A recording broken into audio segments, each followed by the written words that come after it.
Tere õhtust! Selline suvine ilm. Rahvast suht palju ei ole, aga okei. Ja hakkame pihta. Siis, mis meid huvitab? Meid huvitab Euro-Usti paar. Ja Euro-Usti paaris siis, nagu oli oodata, meil siin reedel tuli välja NFP. Ja NFP number oli siis ainult seal 75 kilo ehk siis palju vähem kui oli oodata. No ja siis selle peal siis kohe siin tuli see super kasv, 100 pippi ja ka pärast seda veel kasvas edasi, et siis see üle kuumenenud majandus Ameerikas hakkab nüüd ikkagi natukene külmenema nagu, mis on hea. Ehk siis see joon, mis oli siia üles joonistatud, ületas meie prognoosi, me tahtsime 1.13 näha. 1.13 tuli natukene varem ja lõpetasime üldse 1.13.3. No, mis on okei. Et siis nüüd on väga kindel. Nüüd on juba lood selged. See miinimum siin on nüüd täitsa selle suure korrektsiooni lõpposa. MACD peaks juba varsti, kõik MACD viimased päevad nii läks plussi, see tähendab väga kindlalt nüüd minekut, nüüd on siis pikk trend alanud, lihtne kauplemine ühes suunas, no mõned küll korrektsioonid alati sisse tulevad, aga suund on nüüd väga suur ja suund on nüüd võetud siia 1.30 peale, mis tegelikult on suht selline okei number. Kui üldse vaadata siin ajaloolist liikumist, siis 1.3 on selline õige number. No sellest ka tegelikult siin alati kõik räägivad. Läheb natuke ülespoole, natuke allapoole, aga 1.3 on vist see õige number ja nüüd läheme siia, et siis lihtsalt panen ta siia üles 1.3, niimoodi. Mis veel? Nüüd on vaja üles leida see õige ja hea ostukoht. Ehk siis põhimõtteliselt buy koht peab nüüd olema kuskil. Kindlasti keegi kauples siin seda liikumist üles, aga varsti, arvatavasti võib-olla juba see nädal, siia tehakse mingisugune korrektsioon sisse ja siis arvatavasti peaks ka hästi palju sisse ostma seda eurot ja USA dollar siis peaks ka langema selle peal. Hetkel siis, kui vaadata, siis jah, see esimene H4 laine peaks nagu olema lõpetatud siin selle koha peal ja siit nagu juba peaks korrektsioon minema, aga vaatame, võib-olla veel tehakse siin uus high ja pärast seda tuleb mingi mõistlik korrektsioon sisse. Vot selline lugu. Nii, Ust-Kädis siis nüüd lood on järgmised. Nii, seda nüüd saab ilusti ära kustutada. Ja me hakkasime vajuma allapoole. Päris pikalt vajume allapoole. Ma spetsiaalselt jätsin kõik need asjad siia. Ja nüüd, nagu ma ütlesin teile, TP nüüd ka võetakse ära, see ka. Kõik see ära võetakse. Ja põhimõtteliselt nüüd on siis lood järgmised. Nüüd on lood järgmised. Me oleme sattunud siin suuremasse korrektsiooni ja vot see asi nüüd läheb siia. Ust-käed on omakorda suunatud nüüd pikas perspektiivis siia. Ma just kirjutasin ka Euro-Ustis 1.3, aga siin on 1.3 palju kiiremini tulemas kuivõrd veel kuskil. Ehk siis hetkel tegelikult kogu see korrektsiooniline struktuur on nüüd natukene, päris tugevalt on muudetud keerulisemaks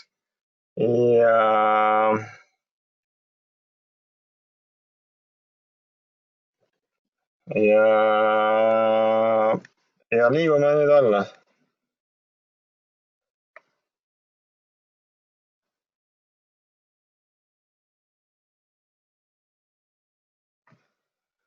Ja liigub alla.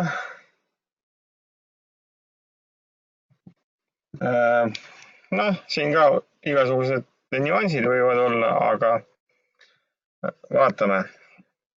on ka vaatame, et siis ustkäed ka läheb ülesse USA dollari suhtes ja vaadake siia. Väga õige kolmnurk on siia joonistatud. Väga õige kolmnurk on siia joonistatud ja hind selles eurokäädis on siia kolmnurka jäänud. Nii et praegult peame siin ootama. No mida me siin ootame nüüd? Kas vajub siia kolmnurgast sellest allapoole või siis ülespoole, et siis praegult koridor on siis juba väga selline kitsas ja see väljaminek on siin juba tulemas, et siis jälgime nüüd neid trendijooni siin, et ja vastavalt sellele ka siis teeme tehinguid, kas ustkäedis või siis euroustis. Minu meelest siia tuleb korrektsioon ja kui see korrektsioon lõpeb ära, siis siit tuleb pauk üles. Et siis praegult veel selles eurokäädis pole siin midagi tarka, et siis nüüd siis naelust.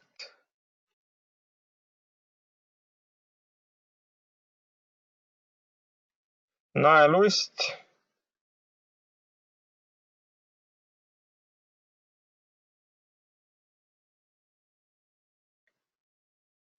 Naelust siis.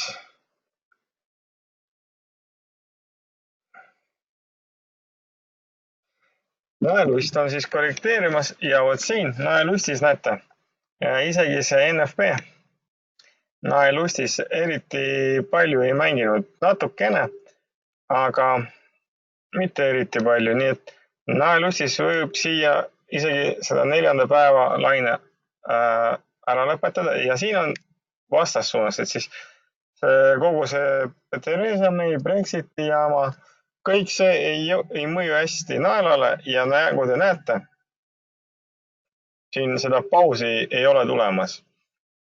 Näete, stop-loss oli pakutud 88.2, ta siin korra käis allpool, see oli siis selle ECB peal.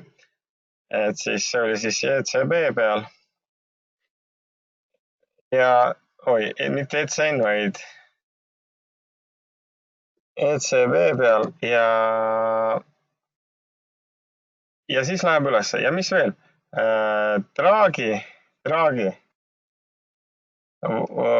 ei kasutanud lauset seda forward guidance, et siis see oli nüüd ära võetud, et siis kriips niimoodi peale forward guidance'ile, seda rohkem ei ole ja seda turg võitis positiivselt vastu, olid ka sellised tagasihoidlikud sõnad, aga põhimõtteliselt nad mõtlesid, Draghi on see mees, kes nagu veab seda eurot nüüd ülesse. Nii et siin on oodata edasipidi seda liikumist ülesse. Nüüd põhimõtteliselt see stop-loss võib juba natukene siia edasi tõsta. Ja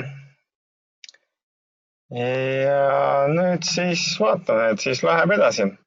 Siin midagi mõistlikku ma siia alla isegi vaat. Ma arvan, et siin tuleb lihtsalt rongiga ülesse. Kuni 0,9 vähemalt võib-olla kuskil siin 89, 8, 87, siin tuleb mingi paus ja siis läheb edasi.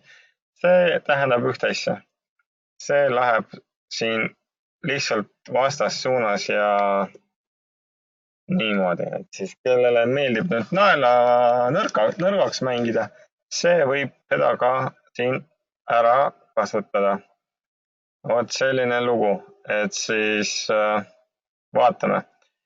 Nii, lähme edasi, siis autust. Autustiga on siis sama teema. Liigume allapoole ja just siin, nüüd vaadake, Superlux liigub meie plaani järgi väga-väga hästi, et siis väga-väga hästi liigub siin ja läheb päris pikalt, et see 1.64.5 ja nüüd see nädal, kes ei ole ostnud, see nüüd peab kindlasti seda ära kasutama, et siin on väga selge trend ja see trend on nüüd kindlasti üles. Meil on siin see mingi lokaalne vastupanu 62.6, aga see kõik ei loe, et siis sellest läheb ka edasi ülesse ja ega siin lihtsalt läheb rongiga praegult. Nii, Ustien jäi seisma enne kriitilist toetust siin 107.52, enne seda jäi seisma ja näete, siin on suur vahe nüüd praegult. Siin on suur vahe. See on puhas korrektsioon, ehk siis me tegime niimoodi, me tegime niimoodi, me tegime niimoodi ja me tegime siia niimoodi, et siis siin on oodata järgmist lainet alla ja nüüd ta ei käi Dow Jonesiga kaasa, et siis Dow Jonesi, kui nüüd vaadata, siis vaadake siia, kui hästi asi liigub ülesse, et siis Dow Jones, näete, 24.6, 26.3 ja vot nüüd, jah, küll see korrektsioon oli suur, küll see USA-Hiina asi, aga kõik see rolli ei mängi. See kõik rolli ei mängi, me liigume 27 000 peale ja see on kindel värk. Et siis siin midagi muud ei jää, kui ainult ülesse minna. No vot selline lugu. Nii, Aud NSD, näete, no okei, 50% Fibot, aga Aud NSD-s on alanud tõus. Aud NSD-s on alanud super tõus ja see pikk korrektsioon, mis siin oli, mis hakkas pihta 16. aprill, lõppes ära siis 2 kuud kestis korrektsioon, mis on suht okei ja nüüd hakkab pikk kasv. Nüüd me hakkasime kasvama, et siis see nädal just te näete, kuidas see kõik hakkab liikuma. Ja vaatame, mis sündmused võiksid veel seda ka edaspidi üles tõmmata. Et siin Audist pole uudist. NSD-st, no see visitor arrival ei tööta. Nii, neljapäev siis. No ei ole tegelikult siin uudiste vaba nädal, aga siin on nüüd kindel asi. Läheme siia üles, et siis kes ei ole ostnud, see nüüd peab ära kasutama. Nüüd vaadake M5 väga ilusti siit alt, ilusti ülesse alla, et näe, kohe, no stop loss on tegelikult see koht siin. Näe kohe 1.05.15 on see SL-i koht. Ma arvan, et sellest nüüd alla ei lähe ja ainult ülesse. Nii, euro-rubla siis. Euro-rubla hetkel siin natukene seisab, aga see kasv siia on täitsa elus. Et kui vaadata seda struktuuri siit alt, siia sügav korrektsioon ja nüüd natukene seisis. Selline 73 on siis, 73.6 on siis selline lokaalne vastupanu, mida siis ületaks arvatavasti juba see nädal. Nii, naftaga on nüüd lood järgmised. Ta otsustas siin natukene veel alla minna. Tegi uue low, mis nagu ei olnud välistatud. Ja nüüd hakkas see korrektsioon pihta, mis siin kestab oma mingisugune nädal, 2 nädalat. Et siin sellega ka rubla võib siin natukene ennast hästi hoida. Aga pärast seda jälle tuleb langus, et siis kellele nafta meeldib, see võib hetkel siis ka siin natukene ostu teha ja nautida seda kasvu. Nii, vot siin on palju huvitavam olukord. Kullas hakkas ka pihta korrektsioon, me jõudsime kuni 1350 välja ja meil lõppes ära 3. laine H4 ajagraafiku peal ja hakkas siin ka korrektsioon pihta. et siis vaatame, siin hakkas pihta korrektsioon, sama mis ka Euro-Ustis. Meil siin on käimas natukene siin neljas laine selline allapoole siia ja pärast seda hakkab uus kasv pihta. Nii et meil siin tegelikult seda kasvu on tulemas ja tulemas. Tuletan teile meelde, me liigume siin 1450 peal. Hetkel, kui nüüd vaadata neid tippe, siis täpselt see 1346. Siin natukene ületas seda ja siis hakkas pihta korrektsioon. Ehk siis lokaalselt see vastupanu siin töötas, sellest nagu lükati seda hinda allapoole. Ega see kaua ei kesta ja ainult ülespoole ta siin liigub. Et siis ainult ülespoole ta siin liigub ja liigub päris kõrgele, et siis 1450 selles kogu suuremas kolmandas laines, mille sees käib viies, veel on siin oodata päris hästi, et siis praegult me saame varsti endale tunda endaga kaasa siin osturõõmu ja vaatame, millal see osturõõm ka meie juurde tuleb. Minu meelest see osturõõm on suht selline 1315, 1310. No okei, 1307, umbes selles kandis, et kullaga on suht keeruline täpselt need numbrid paika panna. Aga just see number võiks olla väga super luks. Nii, lähme siia, Bitcoini ei saa ma ennustada, aga nii, JP Morgan. Näete, JP Morganiga meenutame, et me siin liigume ilusti 125 peale. Et siis see on see üks pankuritest, kus on siin seda just kasvurõõmu väga palju, et siis ootame, et sa siin tuleb. Võib-olla isegi see või järgmine nädal juba oleme siin päris kõrgel, et just JP Morganist ma arvan, et võiks tulla.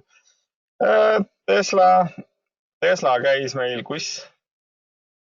Tesla käis 177 ja nüüd otsustas korrektsiooni teha. No vot nüüd, ma arvan, see korrektsioon kestab kuni siiamaani. Kuna take profit oli meil suht allpool, siis praegult korrektsioon võib minna päris pikalt üles, kuna see on Tesla, ehk siis 225, 230 kindlasti võiks siia tulla. Ja pärast ma arvan ikkagi peab see nagu allapoole liikuma. Kui nüüd vaadata, kuhu ta nüüd jõudis väga huvitavale kohale siin tegelikult, selline keskmine koht on suht mingi 180, on selline huvipakkuv koht on 180 ja ta siia ka läks, ta viskas selle varje allapoole ja nüüd siit siis liikus nagu üles, et nüüd siin oli koridor. Kui vaadata seda kõrgust, siis ta võrdub 146 daalaga, siis tegelikult take profit on mingi 100. Et vaatame, kas nüüd sellest figuurist väljudes läheb 100 peale või ei lähe. Nii, outcadi praegult ei vaata, nii, euro CHF ei kiirusta meil siia 1.13 peale tagasi liikuda. Kus juures ta ka alla ei kuku praegult, et siis praegult on siis need päevad, kui ta siin nädal tegelikult ta siin seisis ühe koha peal ja mitte kuskile ta ka ei liikunud, et siis ootame, millal siis ta liigub ikkagi nüüd tagasi üles, et see on huvipakkuv koht selline. Nii, nii. Ja näed, nüüd on see meil, mis meil oli see, seda ma ei mäleta, mis see oli. Vaatame veel siin paar asja. Gaasiga on selline lugu, et läks low peale ja läks üldse üli all-time low peale, et ma ei ole sellist hindu ka näinud. Miks natural gas langeb? Ma ei tea, sest ma ei jälgi neid uudiseid üleüldse ei jälgi. Et siis lihtsalt langeb. Veebruaris oli 1.72. Arvatavasti need, kes kütavad gaasiga, need siis tunnevad seda gaasi odavnemust rõõmu. Nii, tegelikult meil olid siin mõned asjad pooleli, siis võtame siin mõned shares ülesse. ja keda võiks, no Google'i hetkel ei vaata, vaatame Intel Corp. Ja miks me vaatame Intel Corp? Intel Corpi peab vaatama selle pärast. No ta siin langes kõvasti, nagu te näete, siin aprillist kuni juuni on peaaegu -50%. Kõik see on seotud selle asjaga, aga veel üks asi. Intel ja see AMD ei müü seal Hiinale need komplekteerimisasjad, mis nagu on vajalikud protsessorite tegemiseks. Ehk siis liitusid ka selle Hiina vastu sõjaga, kui ameeriklased ütlesid, et siis ei tarni. Siis ka Intel otsustas, et me ei tarni rohkem Hiinale neid komponente. Et siis siin tegelikult vaatame. No okei. Siin oli tugev langus, see selleks. Praegu nagu tundub korrektsiooni moodi, vaatame siin seda paberit natukene suuremas perspektiivis. Tegelikult see oli peaaegu all time high, nagu ma vaatan, et siin alates sellest mahjust on 6-kordistanud ennast. Praegu siis tuli korrektsioon sisse. Minu meelest see Inteli ja AMD üritus, et Hiinale ei müü protsessorid, mõjub nende jaoks negatiivselt. Ja minu meelest ma ei näe siin kasvu ja ma arvan, et me siin tegelikult näeme siin saab 40 midagi sellist, et siis ma arvan, et siin midagi head ei ole tulemas nende jaoks. Siis see sõda ikkagi mõjutab nende olukorda suht palju. Nii, S&P on siis samamoodi tegemas uut rekordilist maksimumi ja on liikumas siin 3000 plussi peal. No S&P-d pole mõtet kaubelda, sest kui sul on Dow Jones, siis Dow Jonesi peal sa saad mitusada korda rohkem punkte kätte kuivõrd S&P-s. Niimoodi, et siis nii, vaatame JP-d. JP-ga tegelikult minu meelest võt see, mis meil on, see peaks jääma, et ma ei usu, jah. Et ikkagi Dow lükkab seda ülespoole, nii et hakkame vaatama siia. Et siis hakkame siia poole vaatama. Sellised lood, et siis Aasia turg on suht heas seisus. Nii, aga põhimõtteliselt euroustis vaatame siin korrektsiooni. Ustkäedis võib selli lahti teha. NSD usti võib samamoodi selli panna. Pai saab proovida ainult AUD NSD-s. Et AUD NSD-s võib proovida pai väga lühikese stop-lossiga ja see võiks olla ka edukas pai. Nii, sellega siis me lõpetame ülevaade järgmise esmaspäevani, head aega!